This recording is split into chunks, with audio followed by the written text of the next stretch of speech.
What's up, what's going on, legends? Welcome back to the channel. In today's video, we're going to be going into everything coming for DMZ Season 3. Now, we kind of did an overview of some of these things that was dropped in the blog previously, but they did drop a new blog giving us further detail about each of the things coming into Season 3. So there's a ton to be excited for here. There's a lot of new stuff coming to DMZ. There's going to be a lot of new reasons to jump in if you guys have already played DMZ, and obviously some reasons for you guys to dive in if you're new players as well. Season 3 for Warzone 2.0 is the perfect time to drop into DMZ. As the experience will see several new features that will fundamentally change how operators can stock up on contraband, keys, and other equipment. If you're interested in a high-stakes mode with tons of permanent rewards, this seasonal update is a great re-entry point or entry point in general, given the several new ways to save your precious items, edit your contraband, and work around or out of the exclusion zones. So far, there are actually 4 factions vying for control. We have the Legion based somewhere in the Americas, White Lotus with ties to Asia, Black Mouse are a decentralized organization, and the Crown appear to be from or affiliated with the United Kingdom.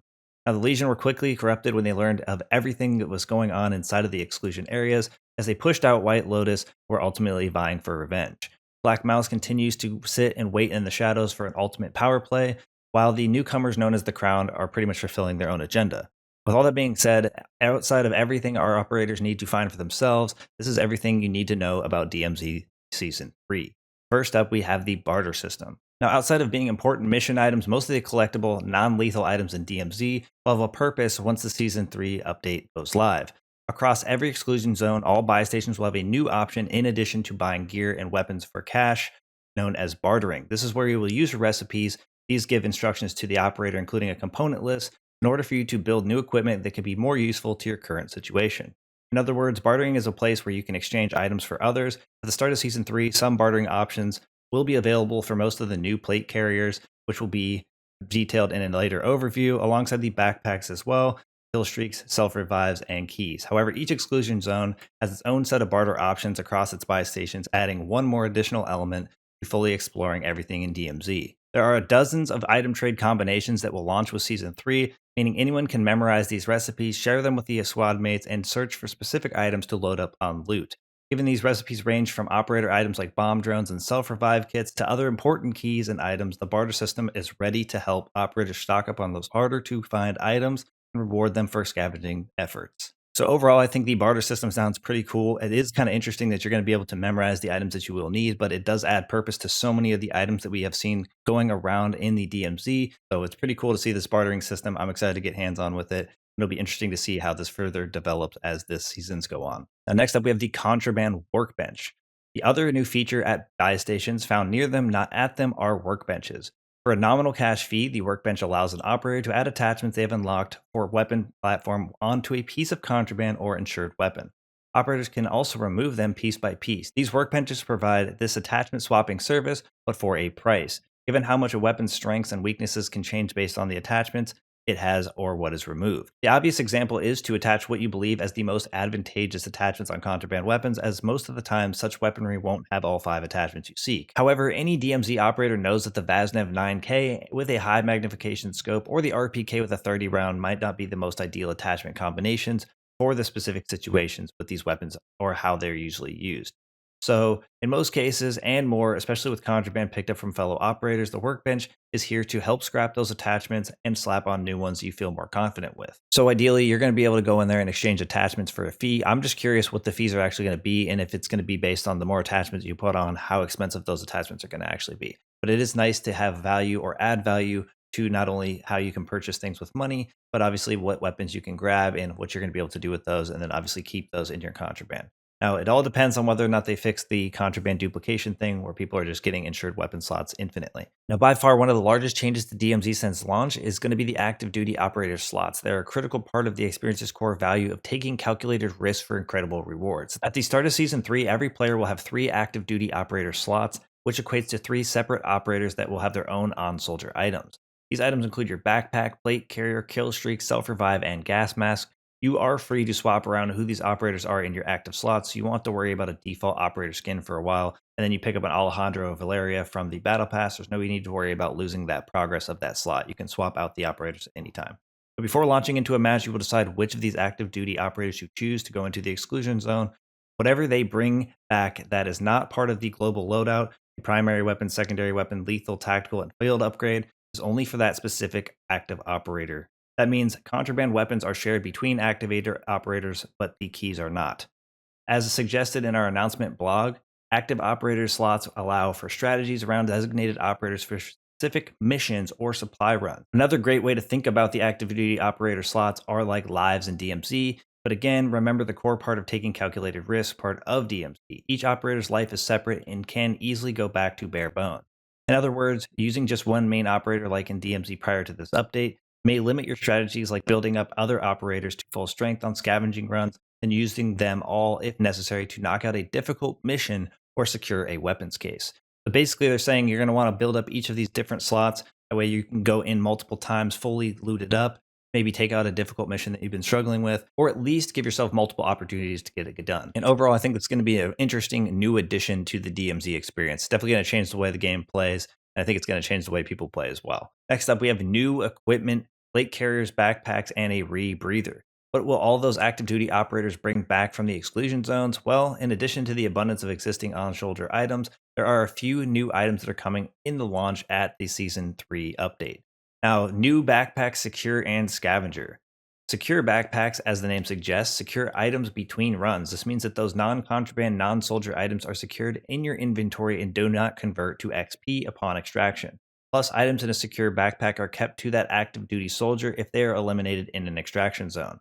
Most likely one of the biggest game changers in DMZ alongside the active duty operator slots, as this can help with supply runs and mission objectives. Both of them come with the same idea of persistence in DMZ. You need to continue doing missions and tasks despite getting knocked down sometimes. For the secure backpack, even if you lose one important mission item, it will still be there with the secure backpack. And remember that there is a barter recipe for it as well. As for scavenger backpacks, these take out that third weapon slot usually found in medium and large backpacks and add additional item slots. Perfect for completing missions where there are a ton of valuable items that need to be picked up. So that one is actually going to be extremely useful. You know, normally with a large backpack, you have 9 item slots. It looks like you're going to be able to extend it further in order to carry more items to complete missions quicker. I think obviously missions are going to get significantly easier with some things like this being added in. Now for the new plate carriers, we have Tempered, Revive, Comms, and Stealth. Now there's going to be 4 new plate carriers. That seems pretty insane. You may already be familiar with tempered plate carriers from the previous Call of Duty Warzone, but in case you need to reassess the intel, we wrote about these in our tactical overview as the other DMZ exclusive plate carriers. Here's a quick overview. A 3-plate medic vest grants both faster revives on squad mates as well as faster self-revives when using a self-revive kit. All around a helpful vest, but especially great for those who find themselves as a squad's medic. A 3-plate comms vest is like a signal booster and has a few benefits. It increases the duration of all UAV technology, the streak, the UAV towers, and enemy radios dropped by AI, and makes them function as advanced UAVs, meaning they will also show player direction and location, as well as the other bonus. The vest also gives you an audio cue when enemy operator is close to you, like an auditory version of the high alert perk. It could be great for a solo runner, especially given that they could level the communications advantage that having a duo or trio provides. Finally, the stealth plate carrier comes built in with the ghost perk, keeping you off enemy radars, built for those times when keeping a low profile is essential to the mission. Also, be on the lookout for armor satchels coming back during the season. So the other vest is the tempered vest too. This one basically is going to turn your 3-plater into a 2-plater, overall making plating significantly faster. But that is going to be interesting, having 4 new armor vests available in Season 3 alongside the 2 new backpacks. This is going to create so many different elements and tactics. I think it'll be really fun. I think the comms vest is going to be the most unique and it's going to be extremely powerful, but I think also the stealth plate is going to provide a lot of value as well. Next up, we have the Rebreather field upgrade, a brand new field upgrade. You may recall first seeing in a raid episode, the Rebreather is built for amphibious operators who navigate around the various waterways in Al Mazrah and Ashika Island. This tool allows operators to breathe underwater for longer periods of time, perfect for the stealth infiltrations or tricky maneuvers where air is limited. Like a stim pistol, it has multiple uses before it expires. It can even be swung as a 2-handed melee weapon in a pinch. I think this is a cool addition to DMZ, allowing you to swim underwater a little bit longer. It'll be good for getting away from situations or getting away from other players in those times where maybe you're trying to swim and people are trying to shoot you through the water. Next up, we have the skeleton key. Those familiar with the phrase know that a skeleton key can unlock nearly every door in DMZ. The only exception is going to be a deployment into Building 21, and although you cannot deploy into Building 21 using this key, can use the key to unlock any access door in Building 21 or any door in any other exclusion zone. These keys can only be created through a special barter system recipe because every item can matter in DMZ, and bartering means losing items to make others. may be best to save it for those incredibly tough to find keys, or use it as a backup for those missions that require a specific key. Next, we have what to expect with the new missions. So Season 3 of DMZ will not reset your current mission progress. Furthermore, the new redacted faction available to all players will have 3 of its mission tiers available at Season 3's launch, with 2 more to come with the mid-season update. Now, one more thing about DMZ activities, remember that missions are not the only thing to accomplish in DMZ. The new bosses, as well as something completely redacted happening in mid-season, are sure to give even more challenges and rewards to all operators. We have a new supply contract. Most operators who play Battle Royale know the details about supply runs, but these contracts are coming to DMZ, and they are similar in name only. A supply run is a great contract for gearing up when your active duty operator is brand new. Think of it as a low stakes safe cracker. Instead of iron safes, all your operators needs to do is find wooden crates. All items there are free for the taking. Overall, I think it'll be interesting to see what kind of items you can get by doing this contract, but I think it's cool that they're adding a new contract. Now in DMZ Season 3, there's going to be a new exfil option, or a new vehicle known as Birds in the Sky. The heavy chopper is back. There will be a new way to privately exfiltrate an exclusion zone in DMZ Season 3. First, the heavy chopper seen in Ground War and Invasion with Modern Warfare 2 will add to the aerial vehicle lineup. Unfortunately for you, it's completely drained of its fuel, so operators must find its special fuel around the airport in order to get it in the sky.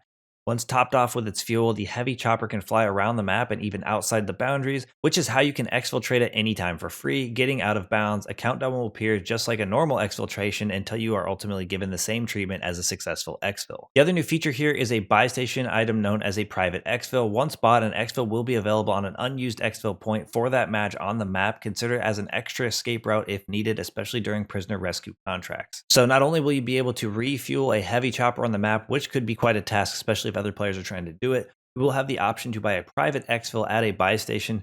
Probably going to be quite an expensive option, but we won't know until we get access to it. And it looks like they're even saying you could use it as an extra option when those exfil choppers get kind of contested, or you're maybe trying to drop off a prisoner rescue. Then in that case, you could still rescue the hostage. Across the board, there is so much new stuff coming to Season 3 of DMZ. I know I'm excited. I know you guys should be excited. But that's going to wrap things up for us in today's video. Thank you guys for all the support in today's video, all the support on the channel, and I look forward to seeing y'all in the next one.